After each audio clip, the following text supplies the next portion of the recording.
video, we're going to be talking about snook fishing during the summertime. It's everyone's favorite time of the year. A lot of big snook go out to the passes, the jetties, and the beaches, and it's the perfect time to try and catch a snook of a lifetime. So what we're going to be talking about is the rods, the reels, the tackle that I'm using when I'm going out there. So just to show you what I have here are some of the rods and reels that I use. So this is a 8-foot rod, 5500 size reel.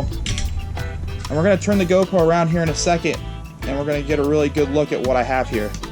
So stay tuned and see what we got going on. Alright guys, we're going to go over the rods first.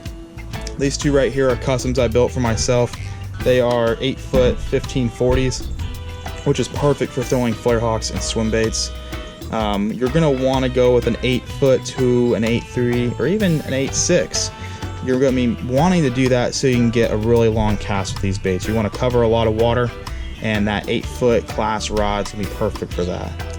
Moving on to the reels, I'm using a 5500 torque and a 6000 clash. Now when you're throwing these baits, you're going to want to stick around that 5 to 6000 class reel. You can pick whatever brand you like, but that's going to be the size I'm going to stick around. You don't want something too big because you're going to be sitting there casting all night, and it's eventually going to start to kill your arm fishing for 5-6 hours throwing these baits. Now going from the reels to the line, everyone has their favorite line. For some reason, it's just the 30-pound works really well for me. I really do like that 30-pound braid. It's a happy medium for this kind of fishing. You're going to get that really long cast. You're not going to get that real bulky size braid. Now braid is really thin overall, but I know some people like throwing 50 and 65 pound tests for this, and I just think it's kind of overkill for throwing these baits. And 30 pound seems to just works really well. I mean, it's super strong. This is I still think this is probably the strongest braid. This is the Ultracast Invisibraid 30. That stuff is awesome. You don't really have to worry about losing any big fish on that stuff. It's tough as nails. Now, of course, you can use whatever brand you like. These are the two that I use, the Ultracast and the Stealth. 30 pounds seems to be the happy medium for me for that. Now, for leader, everyone has their favorite leader. Now, this basically can go for this whole entire thing, but 50 and 60 pound have been my two go-tos over the last couple years. So right here we have a thing of 50 pound Pro Spec, really good stuff, and then I also have a 60 pound, and they both have their place. Now a 50 pound, I would say if I'm in more open water, less structure, I'll go with a 50, and if I'm in a little bit heavier stuff, I'll bump up to 60 and sometimes even 80 pound test. It really just depends. And of course you also put in to the fact that there could be grouper there could be tarpon, so having that little bit heavier leader could help you catch a bigger fish. So we've covered the rods, the line, the leader. Let's move over to the baits. So we're gonna look at this guy here first, the Mag Swim. Now this guy is awesome. I've had this bait's on here for about the last week, and that's the benefit to Z-Man Elastec. So it's an 8-inch bait. This is the baby bass color. Unfortunately, Z-Man has discontinued it, but we still have plenty at Betts Fishing Center. So if you can find these in any of your tackle stores, buy them up before they're completely gone. So the benefit of this bait, it is buoyant, it swims really well underwater, it's made out of Elastec. The Elastec material is awesome. You can catch multiple fish on this bait. Now I have it rigged on a 1-ounce TT Headlock 8/0 hook. This is one of the most popular jig heads right now. It's probably one of the best jig heads on the market.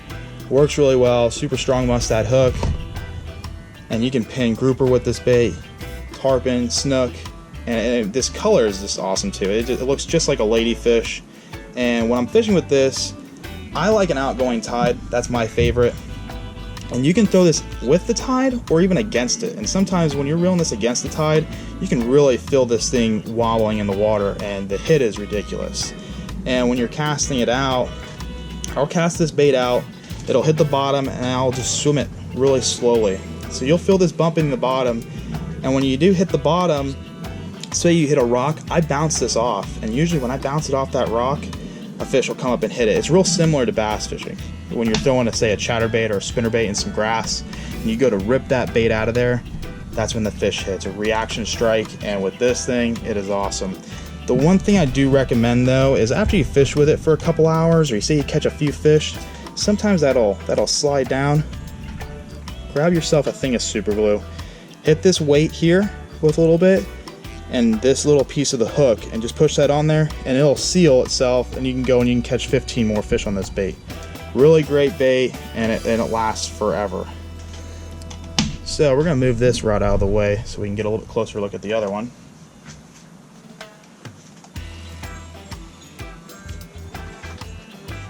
This guy right here. Now, flare hawks have been around for a long time. Red tail hawks, jigs, anything with this type of flare to it has been around for a while. So let's try and pull some line out here. This is a First Light flare hawk. It really got popular over the last 4 or 5 years on the West Coast, and everyone likes throwing them. It's a really simple way of going out to try and catch one of your biggest snook. This one right here is a 1.5 ounce. It's made by First Light. This is one of my favorite colors besides, I think, the pink.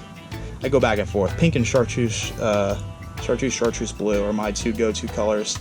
And this will also catch you redfish, or it's not redfish, but I mean on the East Coast, it can catch you some redfish. But over here, tarpon, grouper, and snook. Those are the main three that you can catch on this guy over here. This guy's been used a little bit. It's caught a few fish this last week. So on this, it's the same rig as what the swim bait was, but the retrieve's a little bit different. Now, when I first started throwing this bait, I would cast it out, it hit the bottom, and I would bounce the bait up off the bottom, and I would do that all the way in. Now that will also make you really tired, say you do that for a couple hours, but that was how I was doing it, and that's how I was catching fish. Now, over the last few years, more and more people are doing it, which there's nothing wrong with that. You have to change the action a little bit, and what I've done lately has been I would cast this out, it'll hit the bottom, and you'll just reel it straight. I will cast it, hits the bottom, I bounce it once and just reel it straight, and I'll slow it up, I'll speed it up, depending on what the fish like. That's what I'm gonna do, and it's been working really great. I've caught a lot of grouper doing that, I've caught some tarpon doing it, and of course snook, because that's what we're gonna be targeting during the summer right now. So flare hawks, swim baits, there's a bunch of different brands, there's a bunch of different styles, but that's what I'm doing at night during the summer. And you can pretty much do this, I mean, you can do this in the winter time as well. It's not gonna be as productive, but you can do it during the winter time. And right now with the spawn, it's gonna be good until, I mean, those fish could stay out there till, September, October, but it's not gonna be nearly as good as it's gonna be right now until, to July. All right, guys, thank you so much for watching the video. Hopefully these tips I showed you today will help you catch more fish on your next trip.